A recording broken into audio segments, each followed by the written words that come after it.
Всем привет, меня зовут Эдуард Кичигин, и сегодня я расскажу, как делать эффектную и симпатичную графику простыми средствами, линером, маркером и всеми доступными материалами. И как ее делать, вот, например, в таком скетчбуке небольшом, у меня такие черные, как книжки похожие, и вот такая вот графика. Что для этого нужно, как идти в эту историю, сейчас все расскажу.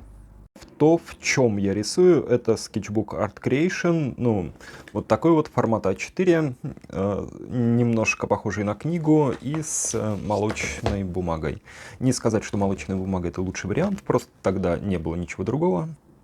И я просто использовал то, что было под рукой. Под рукой оказался вот этот вот скетчбук, и в принципе у меня не было причин особых для того, чтобы его менять. Поэтому использую до сих пор и планирую его закончить, ну, то есть изрисовать полностью, да. Всю эту радость буду показывать на примере реального проекта. Это я разрабатывал вот такую вот историю мостика, который соединяет две небольшие горы. Вот здесь гора побольше, вот здесь поменьше. И вот здесь должен быть посередине мостик, который соединяет их. Может быть, можно было бы пройти сверху, вот здесь, и под мостом. Вот такой широкий проем и два довольно узких проема. Это проект прошлой весны, да, прошлой весны, и это небольшая часть большой истории с крепостью. Там в других видео я, например, рассказываю, или, может быть, буду рассказывать про то, как я делал крепость. Это вот часть вот этого проекта, часть вот этой крепости. И на этом примере покажу, как работает вся эта история со скетчингом и с проектированием. В других видео я уже показывал вот эти вот листы и ритм колонн, статуй и амбразур. Еще вот такие вот структуры, которые входят в пространство Земли. И вот это вот одна большая единая структура. И продолжается вот таким мостиком, только немного в другом месте этого проекта. Ставьте лайк, подписывайтесь на канал, чтобы не пропустить новые видео. И для того, чтобы научиться такой графике, смотрите ссылку в описании к видео на мой сервис Boosty. Там я даю подробнейшие уроки по такой графике. И можно научиться. Это моя итальянская школа скетчинга и быстрого рисунка. А здесь в этом видео хочу обратить ваше внимание на некоторые важные моменты для того, чтобы можно было двигаться в эту графику. И первое, например, это обобщение. Обобщение и стилизация. Вот, например, у меня нарисована фигура человека. Вот здесь, как ни странно, это человек, да. И вот здесь. Вот здесь одна детализация, вот здесь другая детализация, вот тут третья детализация. Все, в принципе, супер обобщено. И вот эти вот люди, они присутствуют здесь для того, чтобы показать масштабность проекта. Вот этот человечек, вот эта девушка и вот этот человечек, они для самоштабности, чтобы человек мог понять, вот такого вот размера это будет, этот объект предполагается. Скульптуры не дают понимания самоштабности, такого довольно внятного. Но это не беда, у нас есть для этого персонажи. И, собственно, про персонажей поговорим. Посмотрите. Задача персонажа, который присутствует на рисунке вот этого вот маленького условного человечка, показать самоштабность размеров того архитектурного объекта или пейзажного объекта, который я рисую. В общем, они там только для метража. Наш глаз привык к тому, что мы видим человека и сопоставляем с этим человеком, с примерным ростом, его размером, все окружающие формы. Поэтому мне нет необходимости на таких эскизах довольно точно прорабатывать размеры. Я могу поставить туда человека, и в принципе все уже у меня с масштабностью понятно. И вот большая часть моей графики — это вот рисование таких человечков. Посмотрим и разберем, почему бы не научиться. И это вот такая вот простая и симпатичная структура. Вот, например, большой человечек. А можно ли к нему пририсовать человечка поменьше? Это делается элементарно. Собственно, как и моя графика. На таких простых принципах построенная. Вот такая вот история с головой. Вот такая история с туловищем. Вот эти вот линии, их стоит отработать. То есть они не геометричные, они вольные, свободные и немножко дерганые. Я думаю, рисую голову, рисую немножко волосы в разные стороны, и мне кажется, человечек улыбается, но немножко такой напряженной, сумасшедшей улыбкой. И потом рисую теневые области. Солнце падает отсюда, и получился вот такой двумя-тремя взмахами параллелепипеда. Получился такой симпатичный человечек. Теперь, чтобы придать ему объем, можно сделать так. Немного закруглить штрихи вокруг него. И вот он стилизованный. И получается, как будто бы это мамочка с дочкой вот идут по такому арочному проему. Немного неправильные пропорции у арочного проема, но это все моя графика в работе. То есть это не отточенная последняя картинка, а пространство для разработки идеи. Для того, чтобы идею разрабатывать было просто, нужно, чтобы ничего этому не мешало. Уж тем более там какие-нибудь навыки или левелы рисования. Первое и главное, что в моей картине мира, это разработка проектной идеи. И вот это вот рисование, это обслуживающая структура. Эта обслуживающая структура может быть заменена на 3D или еще на что-либо. Но 3D это уже не так эффективно, как, например, вот скетчинг. Я делаю и то, и то, и то. И первый и самый эффективный, и самый быстрый момент разработки — это скетчинг. И вот я про это и рассказываю. Как рисовать такие симпатичные картинки, как у меня, и делать это просто и быстро. И вот непосредственно техническая рекомендация для того, чтобы научиться делать вот эту вот историю, это поделать много таких человечков. То есть выстраиваете линию в ряд и начинаете рисовать вот такие вот закорючки. Может быть, верх, допустим, будет пошире, и это будет стремиться к такой мужской фигуре с широкими плечами. Может быть, низ будет пошире, и это будет похоже на такую женскую фигуру. Особенно если длинные волосы мы сюда прибавляем двумя штрихами. Пам-пам, готово. То это будет отражать такого стилизованного человечка. И не забываем про тенеобразование, бамс, про форму образования, бамс. И вот такие вот стилизованные персонажи сами приходят к нам и смотрят на наш объект. И смотрите, это же супер просто, супер стильно. Дальше вот в этой структуре у нас присутствуют элементы. Это арочные элементы, это элементы балясин, это элементы колонн, и это элементы кустов. И давайте по-быстрому пройдемся по всем этим моментам. Ну, собственно, я думаю, с прямоугольными элементами все понятно. Мы просто рисуем историю с прямоугольником. Вот, например, сейчас я использую параллель Pen. Это японская ручка, которая позволяет писать и рисовать очень тонким углом и очень широкой линией. Ну, соответственно, я рисую и прямоугольник. Таким образом, стараюсь минимально нажимать на эту ручку, не добиваясь идеальной линии. И рисую идею с колоннами. Как это происходит? Ну, собственно, вот так. И для того, чтобы достичь успеха в рисовании таких простых форм, нужно нарисовать этого просто много. Просто много. И здесь у меня есть предварительные неправильные моменты, которые я делал, скажем, светлым линером сакуровским. А потом сверху темным линером или параллель пеном я делал коррекцию. Ну, соответственно, вот, если научились рисовать правильные прямоугольники, то для вас нет проблемы сделать вот такую вот историю с колонной. Добавляем тенюшки, добавляем некоторый характер вот таких вот штрихов, которые показывают материальность. Можно добавить точечки, они показывают текстуру. Бамс-бамс, колонна готова. И вот такие вот вертикали.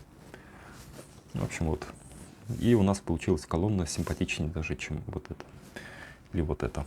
Смотрим все вместе, как она получается. Касательно инструментов, вот поэтому я люблю и использую параллель Pen, потому что он позволяет мне получать штрих, похожий на штрих перьевой ручки. Ну, не совсем. Перьевая ручка превосходна, настоящее перо превосходно. В общем, все, кто смотрит мой канал, все знают, что я пушу за русское перо звездочка. Ничего лучше быть не может, я считаю. И я воспитывал свою графику на пере, и поэтому моя графика имеет такие типичные особенности и признаки вот этого, которые относятся к старинному стилю, к старинному благородному стилю. И вот это я требую уже от своих инструментов. Если вы будете делать так, сначала учиться на пере звездочка, а потом вот этого вот эффекта, который вы увидели там и поняли там, будете требовать от других инструментов, вот от таких смешных оптимизированных инструментов современного мира, да, или вот от таких, ну, уже более-менее приличных, то вот ваша графика, даже если вы ее делаете не пером, будет двигаться, иметь вот такие вот характерные признаки, которые отводят зрителя в историю высокого благородного рисования. И вот эту вот историю я приношу в свои скетчи. И, соответственно, история с колоннами для нас понятна. Если мы делаем этот рисунок, вот наша история с колоннами. Мы разбиваем на пьедесталы, на вертикали. Это уже зависит от вашего проектного решения или от вашей фантазии, если вы делаете не проект, а иллюстрацию со свободными формами. То же самое очень просто происходит и с балясинами. То есть я нахожу примерно, смотрим на эти балясины, ширину, вот она. Потом рисую вот такую форму. И внизу пьедестал балясины. Вот 3 простые формы. Вот они. Теперь мне их нужно просто соединить вот такими закорючками. Бамс, бамс. Никаких прямых линий, никакого аккуратизма. Ну вот как получилось, так получилось. И теперь я туда приношу немножко тени. Потому что параллель пен может писать боком. И тут же давать мне вот эти вот тенюшки. Они все неаккуратные. Да, и не беда. И приношу туда округлость. Все. Все, больше ничего не делаю. И вот такая вот смешная, симпатичная балясина, неаккуратная абсолютно, присутствует здесь. Вот сюда, может быть, стоит дать больше тени. Сейчас посмотрим, какой эффект будет. Видите, как быстро это происходит. Бамс, и вот эти балясины выявляются. Опять же, повторюсь, я ищу самые простые решения, и вот эти вот простые решения, если их отработать многократно на разного рода рисунках, и главное, многократно, много, рука сама становится эстетской. Это одна часть вот этого пазла. Вторая часть этого пазла в том, чтобы создавать насмотренность, смотреть на то, как работали старые мастера. Смотрите работы Доре, смотрите работы Дюрера, смотрите работы старинных, лучше итальянских архитекторов, и будете понимать мозгом, в какую сторону двигаться. Ну, я, собственно, так же делаю. И ваша рука будет понимать, куда ей двигаться. То есть вырабатывать вот эту вот насмотренность и переводить ее в практику. Вот простой секрет успеха. С балясинами все понятно. И думаем про оконные проемы, про вот эти вот замковые камни. Здесь, может быть, не очень аккуратно нарисовано. Ну вот здесь я попробую исправить ситуацию. Я рисую средний замковый камень. Вот он здесь у меня находится. И над ним какую-то историю с... Может быть, там будет герб, может быть, что-то будет. Ну, там будет какая-то форма акцентная. То есть я сейчас не знаю, что это за форма, поэтому я рисую там какая-то округлая штучка. Потом я ее, может быть, разработаю, а пока она просто должна давать свою импрессию, впечатление. И начинаю делать вот такие вот штучки. Выделяю вот эти вот камни. У меня уже здесь они нарисованы, но я корректирую их и рисую чуть симпатичнее, чем они нарисованы. Но опять же не ударяюсь об аккуратизм. Чуть-чуть ставлю тени, чтобы эти камни вылезли более рельефно из этой истории. Ну и, собственно, вот эффект. Вот. Ничего сложного. И вот когда смотрю на свою работу, я автоматически просто корректирую те моменты, которые мне сразу бросаются в глаза. Ну вот я это делаю сейчас. Вообще супер полезно смотреть на свои предыдущие работы. Ты смотришь, ты как будто бы встаешь на ту основу, снова встаешь на ту основу, на которой ты был раньше. И плюс, если корректируешь свою работу, то прибавляешь к ней новые левелы, новые уровни. Поэтому очень полезно перелистывать свой скетчбук. Поэтому хорошо скетчбук, потому что ваши работы в одном месте находятся. И вот это вот классно, прикольно. Не миллион листочков раскиданных неизвестно где, а конкретная вот такая вот книжка. Это круто. Ну и для того, чтобы срастить эту работу, нам еще нужно посмотреть, например, на текстуры. С текстурами тоже ничего сложного. Я рисую кирпичики. Рисую кирпичики, только, понимаете ли, не прорисовываю их. Вот, например, набрасываю форму кирпичика, но не провожу все линии. Рисую максимально легко. Параллель пен у меня держится практически на весу. Не вцепляюсь, не провожу такие прям твердые линии. А стараюсь держать его на весу, и даже если он пишет плохо, это мне хорошо, потому что он делает такую рандомную историю. Ну, собственно, вот и все. Вот и все с текстурой. Могу подчеркнуть уголки. Вот они. Тын-тын.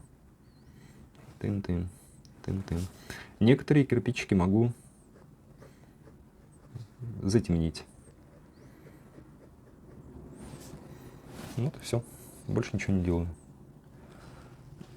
Ну и листву. Вот эту вот форму горы небольшой горы, в которую приходит вот эта вот история, я оформляю вот такими легкими моментами. Мне просто нужно показать, что здесь какая-то растительность присутствует, и я рисую вот такие закорючки. Ничего сложного. И чуть-чуть даю им тень образования. Раз, раз, раз. И вот этот хаос, он перекликается с этим хаосом, вот с этим, вот с этим, с этим, и вот совсем это все работает симпатично. И здесь один цвет, тоже там история с сепией. Сюда приходит другой цвет, более темный, более интенсивный. И вместе они работают хорошо. Ну и, соответственно, перекликаются, вот, например, вот с этими эскизами. Да, и со всеми другими в моих скетчбуках. Смотрите, их огромное количество.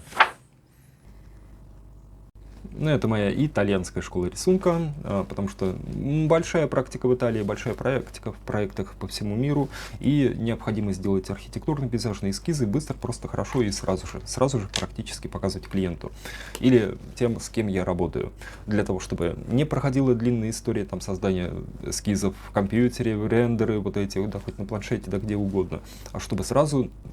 Есть у меня немножко бумаги, есть у меня то, чем рисовать, я могу взять вот эту вот историю и тут же выразить ее на бумаге. Точно так же, я думаю, что происходит и с другой там художественной историей. Если вам интересен мой графический стиль и подходит вот эта вот, ну, такая парадигма, философия, что у тебя есть скетчбук, и ты в нем можешь сделать все, что тебе угодно, и выбираешь для этого, например, ну, симпатичную, стильную, черно-белую графику, то вот... это то, чему я могу научить. И если вам понравилось, ставьте лайк, подписывайтесь на канал, мои платные уроки, смотрите, там самая крутая инфа, там четкие пошаговые стратегии, делай так, так, так, получишь так, так, так. Мой сервис Boosty внизу, в описании к видео подписывайтесь и не тратьте время на длинную историю поиска. Я это время уже потратил и рассказываю на моем Boosty сервисе. В общем, вот. И, пожалуйста, поддержите мои видосы репостами. Помогайте раскрутиться этому каналу. Блин, он не очень хорошо растет. Нужно помочь. Помогайте. Вот, меня зовут Эдуард Кичигин. Всем чао-чао, хорошего дня. Пока.